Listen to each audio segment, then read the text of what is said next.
ओम शांति।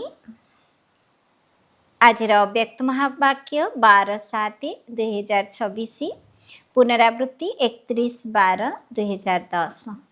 मुरलीर सारांश पुराणा वर्ष को विदाय देवा सहित पुराणा संस्कार गुड़ी को विदाय दे निर्विघ्न रहिबार दृढ़ संकल्प कर एवं दयाशील मास्टर दाता हुई मानसिक सेवा द्वारा दुखी अशांत आत्मा मानंकु सहारा दियो।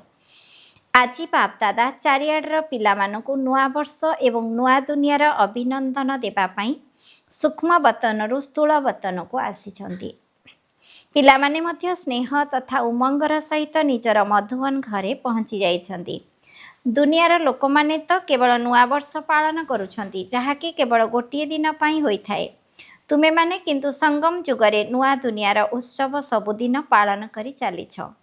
तुम सम्मुखरे नुआ दुनिया नयन भितर सदाकाल पाई समाहित हो जाइछि। केवल मने पकाओ एवं सेठारे पहुँची जाओ। नयन रे समाहित अटना कौन अनुभव हेउछि तो एबे एबे संगम रे अछु बा आजी संगम रे अछु, काली को निजर राज्य को गलु कि गलु। आजिर वरदान ईश्वरीय भाग्य रूप रे आलोकर मुकुट प्राप्त करुथिबा सर्प प्राप्ति स्वरूप भव।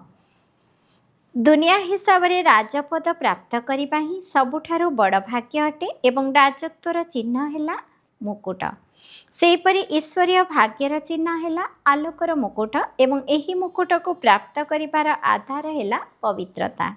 संपूर्ण पवित्र आत्मा माने आलोकर मुकुटधारी हेबा सहित सर्वप्राप्ति रे मध्य संपन्न होइथांती।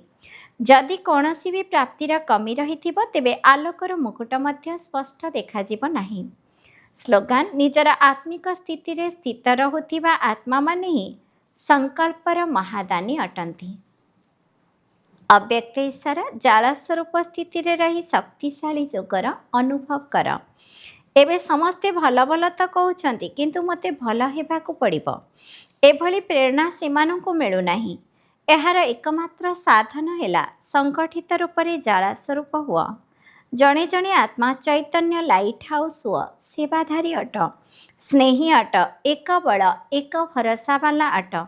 एसबु तो ठीक अच्छी, किंतु मास्टर सर्वशक्तिवान स्थिति जदि प्रत्यक्ष होइजिब तेबे समस्ते तुम चारिपटे पतंग भली चक्र लगाइबा आरंभ करिदेबे।